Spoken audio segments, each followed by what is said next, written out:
things to do now. Scooby-Dooby-Doo, where are you? We need some help from you now. And action! Scooby-Doo today is probably more popular, certainly as popular as he's ever been in his career. And so the challenge for us is really great, and the bar is really high. With any famous cartoon, there's always going to be an appetite to see those characters, that world that those characters exist in, translated to live action. The idea of bringing a cartoon character to life is tough and has been a challenge since day one. It's been an incredibly physical role, and it's been an incredibly physical role in incredibly high boots. I'm gonna die! Doing something which is scary, but it's Scooby-Doo. You know, I love Scooby-Doo. How could I not be Velma? I look at it as an opportunity to make something great even better. And I've been budget and the sets and a director and a cast, and it's unreal.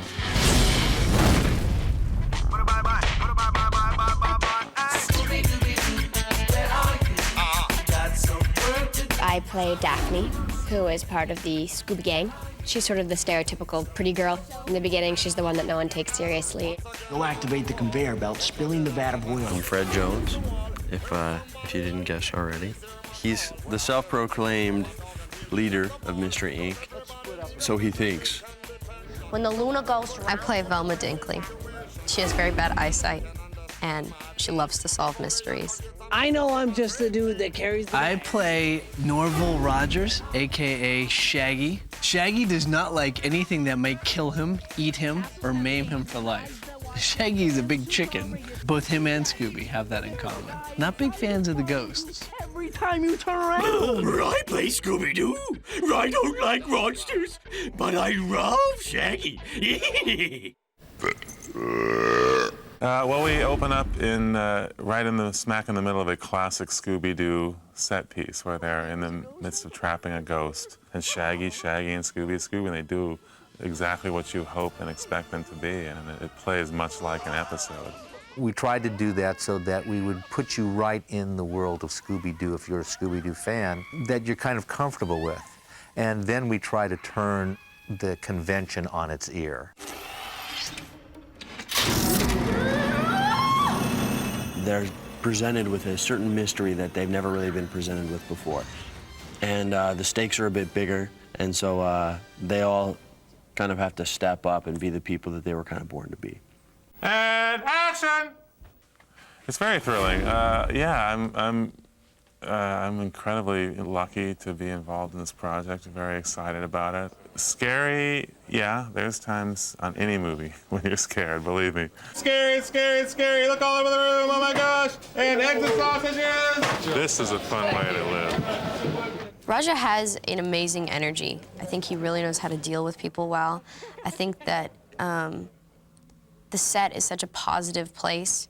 You really relate to the good guys in Raja Gosnell movies, and you know, because we have these characters and because we're trying to show that they're human and so therefore they have flaws as well as really good qualities and heroic qualities, it's really important that you have a director who can bring the best out of these characters and make you really relate to them and care about them.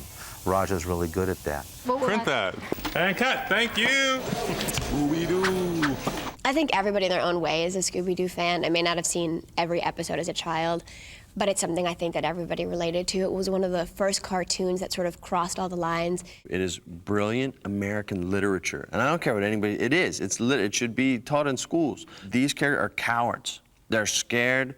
You don't want them on your team ever because you would definitely be killed and lose. However, for some reason, we pull for them the whole time.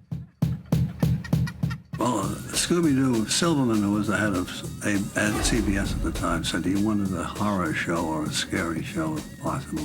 4 teenagers, 2 boys, 2 girls. And the picture came this big, lovable mutt.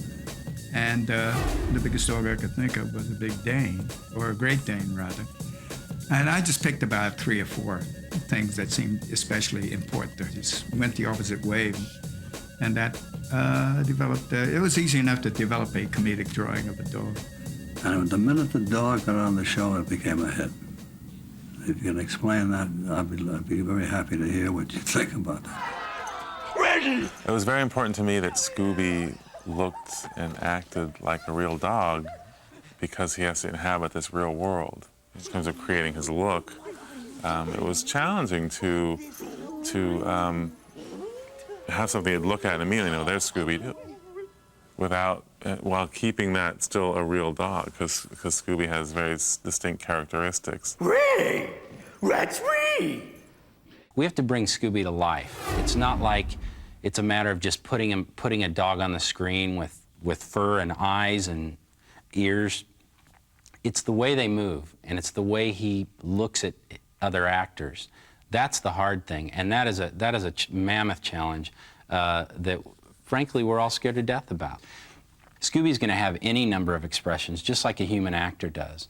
And in order to do that, you have to build him from the ground up correctly. You have to build the muscle structure in his face, in his eyes, in his ears, so you can animate the intent of the shot and put Scooby in that mood and in turn communicate that with the audience. I think that it's the one place where we have a lot of license with Scooby-Doo. We can take him much further than a real dog, and we can take him into a comedic range that's inimicably him. But that is one of the biggest challenges, is to make sure that he animates both looking believable, but also being as out there as Scooby-Doo is. Okay. I think the hardest thing about doing Scooby-Doo or something like Scooby-Doo is the expectations you know people will have on it because they love it so much. Daphne, are you okay? It's always a challenge when you play someone, specifically someone as iconic as that, someone that every single person, not just in America, but in worldwide, who have an idea of who this person is and how she's supposed to be. And it's tricky because you're walking a fine line, because the Daphne of the past is a two-dimensional cartoon character, and now you're taking her into a three-dimensional feature film. So you have to keep the traits and keep the attributes that everyone looks forward to and that they like in her, yet at the same time make her more well-rounded and make her more of a person. Okay, man. Welcome to Spooky Island, the frightfully popular spring break spot for college students. Well, this is Spooky Island. This is my island. Here we go. I play the role of Mondavarius, and Mondavarius is the owner of Spooky Island. Mystery Inc. Oh, it's marvelous to see you out my top. Oh, I'm so sorry. It's the second time this week. Oh. The essence of Mondavarius is that he's actually a very, very nice man, but very, very keen to please. But then suddenly he can quite easily be a little bit distant. I'm a suspect. Don't take it personally. It's mostly just because you creep me out. Oh, I see. Ah. He's a comic genius, which is pretty much unarguable. And to have him in the film is just, I think he's hysterical. Oh, fine. Okay. Thank you, Rowan. And the challenges clearly are interacting, reacting, speaking with something that physically isn't there. That would be delightful. It's difficult. Acting with Scooby is more difficult than I thought it would be. It's a lot of imagination, but it's also getting all the actors' imaginations in tune. We all have to see the same thing. We'll always say, you know, where do you see Scooby right now? And what face do you think he's making? Ow, hey! Acting to fresh air is tricky, there's no doubt. I mean, it's always nice, you know, any performance is a dialogue of some kind. It's either you and another actor, or it's you and an audience, or it's you and the camera. And action. It's a bit challenging for the actors, but they've stepped up really well. It certainly is. And that's because, why? It's just me in an empty chair. Watch it, they're not working any light source. Here we go. At least that's what I see. Scooby snack. I think it's all right if you were doing a scene like this in front of a camera and there's one fixed point that you can look off camera to focus on. But when you're moving around a chair and going up and down as well, it means the parallax sort of situation is extremely difficult because when you're looking down the chair, you're looking halfway up the chair, and as you come down, you have to look above the chair, and when you come around, you have to look sort of off. Do you see what I mean? What you're looking at changes with your position, obviously, and I personally find that very difficult, I have to say. Okay, beautiful. Cut it Very there. nice. You know, where do you look next? There. Cool, that's from my mom. It's a little tricky, and it's taken some getting used to. And then you really kind of like have to trick yourself and start to kind of see. Unfortunately, they have this like head on a stick that I'm sure at some point you've seen, and they do like these camera things so they can see where he is. So now I really try to focus on where they were with that, and because you don't want your look. Like if I'm looking at you, it's right here, but if I'm looking past you, like my look's different. And if there's nothing there, it looks like you're looking at something really, really, really far away, and you don't want that to happen, so you kind of have to trick your brain to see this little head dancing around. And hopefully I'm doing it well. Roll camera. When actors get together, they have a certain chemistry. We had to create a chemistry with the other actors in Scooby, so they knew what he was about. Like, what are you doing, man? So for rehearsals, a lot of times there's several factions of Scooby-Doo.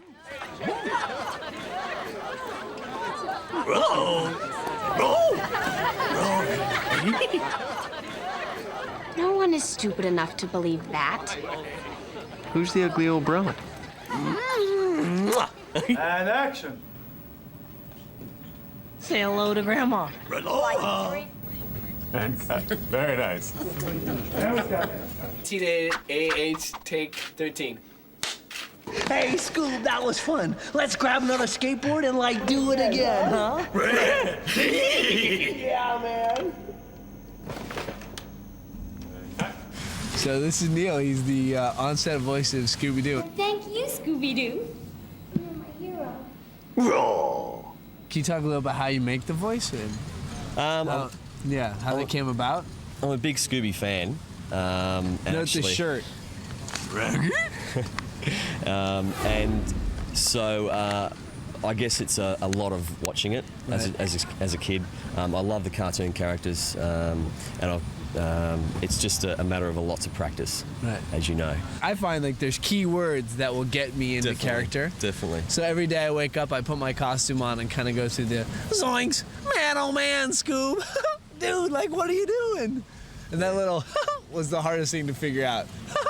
I love you, Raggy. Rooby-dooby-doo. Zoinks. Man, are you good, dude?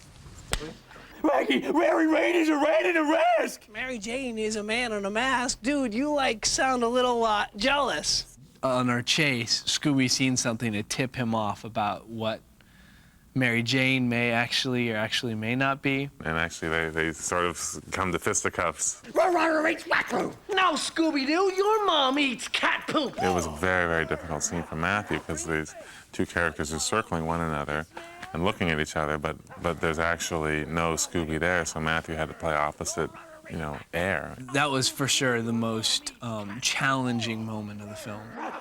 Bring it. You want some? You want And probably one of the hardest scenes I've ever done. So Scooby's up and then down and up and then down and up and then down. So there's a lot of little marks all over the set that you try to make eye contact with. It's difficult. It's not easy. It's definitely one of the challenges in this film. We were able to create the interaction with an actor who has a great imagination. You can see it when Matthew works on the set, especially in that fight scene. Our challenge is to make Scooby basically react around Matthew's acting as well. So we got to get him up on two legs. He has to fight like a boxer and still remain being a dog. So that's about as challenging as it gets. To me, that's the reason to make Scooby-Doo the movie, is not just to do exactly what they did in the cartoon, but to do something beyond that and explore the characters and let them have their character moments and sort of see who the real people are. You sort of get a behind-the-scenes glimpse of what the characters might be like and sort of all the things that are alluded to as you get older, and as a young adult you realize that might have been hinted at in Scooby-Doo. Let's split up and look for more clues. Daphne, you and I... Typical. What? Oh, nothing. Fred's a difficult role to play. It is. In our version of Scooby-Doo, Fred is the butt of several jokes. To cause a dog to discontinue any action, you simply flick it on the nose. Observe. Scoob. See? Everyone will feel they've been treated with respect and that the film's been done. But I think there's some stuff that they're not going to be ready for and a bit shocked, and we'll get some good laughs out of it. Yeah, it's gonna be a shock for most fans that Shaggy actually gets the girl. I court her by winning her stuffed, dismembered head on the crane machine to be simple and be Shaggy at the same time and be in love.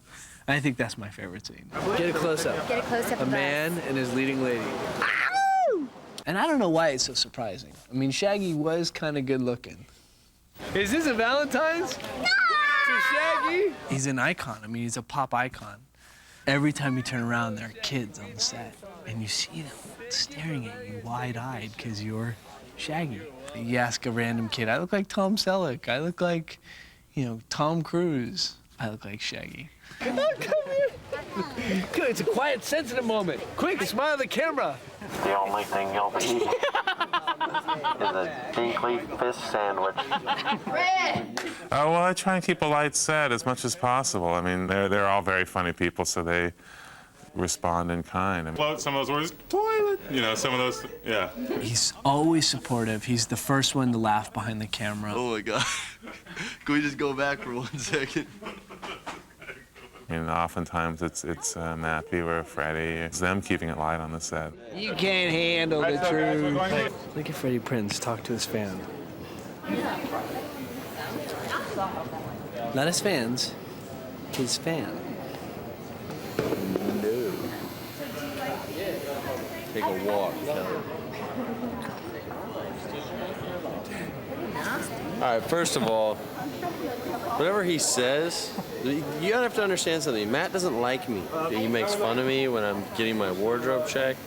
Welcome to Spooky Island and Fred's nasty pants. Freddie loves his fan. Not his fans, his fan. Scooby-Doo! Where are you? Well, I think for me the big breakthrough in finding out where I wanted to go with Scooby-Doo was making the choice to make the monsters real. And at that point, I thought back to the movie I loved the most as a kid, which was Abbott and Costello Meets Frankenstein. And the reason was because the movie was both very scary and very funny. You know, Fred's whole theory is it's always a man in a mask, because if you watch Scooby-Doo, it's always a man in a mask. Oh, man, Smithers! This one looks a little different. Scary. The challenge in the scenes with monsters was to get the actors to believe that they're actually being picked up by a 12-foot monster. So the way we did that, we had to physically pick them up, and we had to show them references of what they were looking at, give them eye lines, and basically put them in the scene, and they had to act as if this huge monster was picking them up. It's definitely an intimidating day when you're in the CGI world and there's nothing anywhere to react to.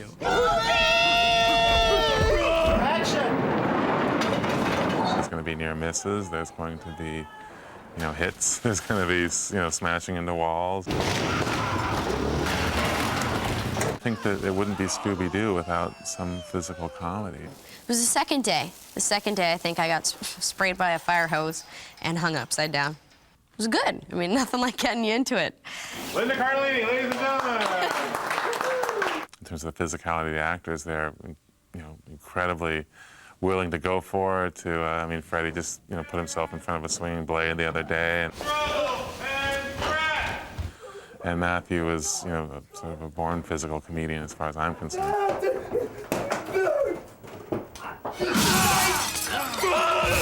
Is Fred in a bad mood? He's not in a bad mood, Scoop. One of the main things that Raja focused on doing was translating what was great about the cartoon into a film and what could have been even better about the cartoon but just wasn't allowed to be in it because it was a cartoon, to also translate that as well. And I think he succeeded 100%.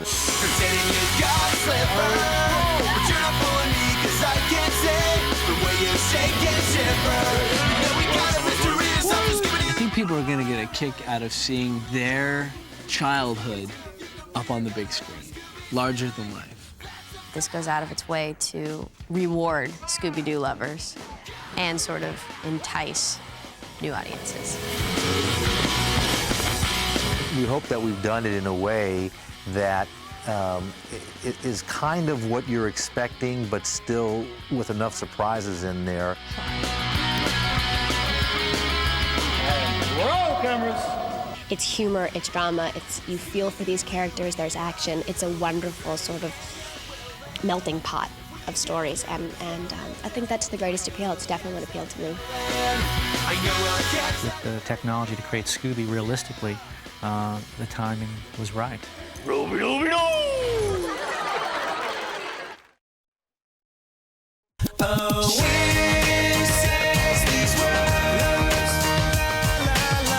all received the same letter from Emil Mondavarius, the spooky owner of Spooky Island. Ladies and gentlemen, this is now further warning call for those customers. Fairly impressive yourself.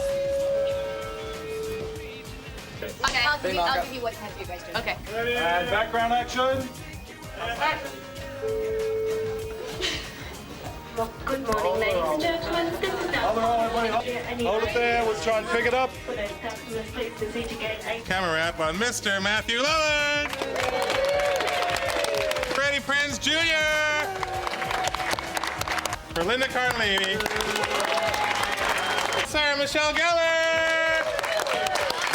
And that is a wrap on Scooby-Doo for Thank you all.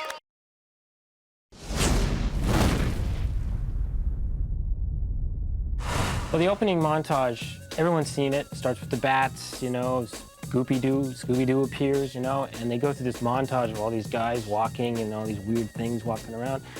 And it's funny, I mean, I always thought of that as sort of encapsulating the design of this movie. Roll cameras. They're like cartoon sets come to life. Every time you see a new set, it's like, wow, they really did that. Some of the roller coasters have just been crazy. They built these roller coasters on sound stages. This is the foyer area. It would be the staging area. If you were to get on the Spooky Castle ride, this is where the ride would begin. The sets are these awesome, just built they're perfect. So, I mean, it's everything you could ever imagine coming out of the cartoon to put on film. This has been one of the most ambitious, if not the most ambitious film that I've been involved with. You know, we've taken over every single sound stage that they have at the facility here, which is 6 sound stages.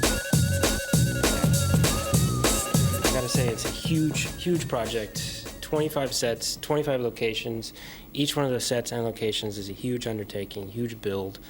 They range in size from small laundry rooms to huge caverns at the end of the film. Stage 5, our cavern set. So if you follow me, this set basically took about 4 months to actually construct. And what you see right now is the final product. Welcome to the Damon Riders. Here's the monster. We come on in here. And this is where Daphne finds the Damon Riders. Sort of like an operating theater, like the old operating theaters. There's 2 levels. We come out here, we have the huge lobby area of the spooky inn. When the kids would walk into a room, say a castle or something like that, it would always be this huge room, and then they'd go in for the close-ups. It kind of gave it sort of a cartoony kind of feel. So it's kind of what we were doing here. We're just making a huge room where little people walk in just to give it sort of a cartoony kind of cool feel. Just little tiny details, which I think are pretty amazing. If you look on the floor, the etchings and the specific design is incredibly detailed, which is something that every set that Bill Bowes has designed has had. If you take a look around, it's clearly quite incredible and is representative of the amazing talent of Bill Bowes and his team of designers. As much as possible as well. This is part of the Spooky Castle. When we were trying to figure out a concept, it began as sort of a broke-down ride, and it went through this whole metamorphosis. At one point, it was going to be like old horror Warner movies in different environments. The hall of yelling and screaming It's pretty self-explanatory. So this is sort of the surgical nightmare. You can see the track down here leading into the next environment.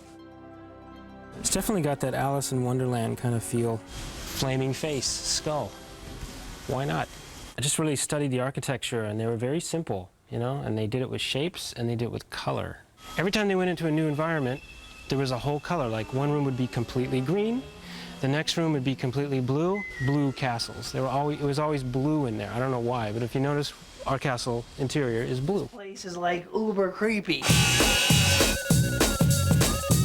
You gotta have guys in armor. We got plenty of guys in armor. We got cobwebs, we got statues, gargoyles, kind of wacky cartoon angles and architecture.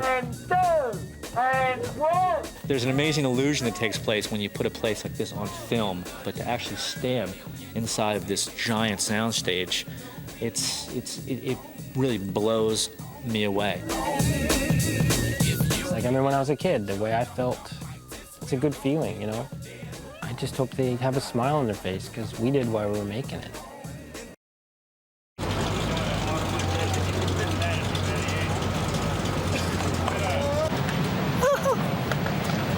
This, as you see, Mystery Machine. We probably did about 55 different versions of the Mystery Van. We started off with the original. We went through all this techno stuff, super raver stuff. It's kind of like, what is the modern hippie? Because it's supposed to be like Shaggy was a hippie back then. So we did sort of the modern take on that. So we basically ended up with sort of the original one, but sort of jazzed up a little bit. This is the Mystery Machine. We got a hammock for the lazy Sunday afternoon. This is for a little privacy. We want to take a little snooze. Got the hibachi, get the eggplant burgers going. Color TV, full satellite. We get all the Laker games in here. The Knicks, go Knicks. And of course, we got the shag carpet. No van would be complete without the shag carpet. It's just her and this guy on this mountaintop, and she's got a job to do to save Mystery Inc. And so we've created a set and we've choreographed a sequence where it's basically Sarah doing martial arts against this guy doing wrestling, and it's exciting, it's eye-popping, but it's also has a sense of humor at the same time. Matrix is a benchmark for this kind of sort of contemporary combination of contemporary fight work, and they've asked us to do the same, except better. We've got a specialist team from Hong Kong, led by Stephen Tong, who are wire fight specialists, and they're some of the best in the world. Yeah, no contortion, no levitation.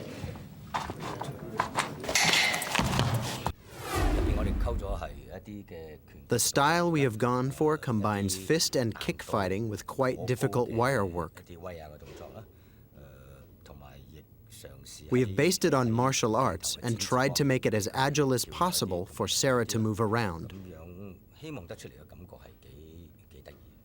All the wire work is really new to me. I've done little bits of wire work here and there, but it's been, you know, a very simple harness that's been hidden under a very large sweater, and mainly just kind of flying here or there. And my first week I got down here, I was thrown right into a harness. Hey! You learn to really rely on signals and hand signals and these things, and it makes you realize that there is sort of this general language of filmmaking that everybody understands. 2, 3. Basically, what you see is what you get. You know, the stunts are real. When I say real, I'm the one going up on the rope and coming down also. This is the glorified job that I'm involved in. Sorry, Sam. Give me one more chance. They were like, one more, one more. One more? Okay, give me one more time, chance. Okay, we keep this one. That's so great. That's it'll be like, oh, thank God.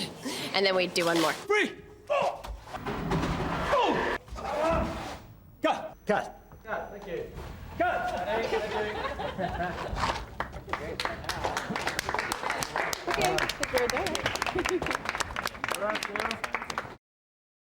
It's never good when you see the crew scattering from umbrellas and wet weather gear.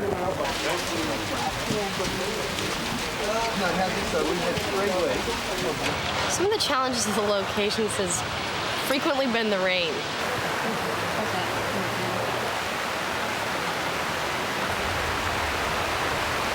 bunch of cows standing in the rain. As you see behind us, the lovely Spooky Island, tropical and hot, has just turned rainy and cold. Today's the day they're going to do my coverage, and it's pouring rain. Well, I guess we were pretty much aware that, the weather can be somewhat unpredictable up here. Come to sunny Queensland. Oh, it's cyclone season, sorry. But it's the rainforest, so I don't know why we would expect anything less. I would imagine that company move will take us 2.5, 3 hours. We know it's the rainy season. We knew when we started, so we're hoping that as we go along, it'll get better and better. I'm very confident.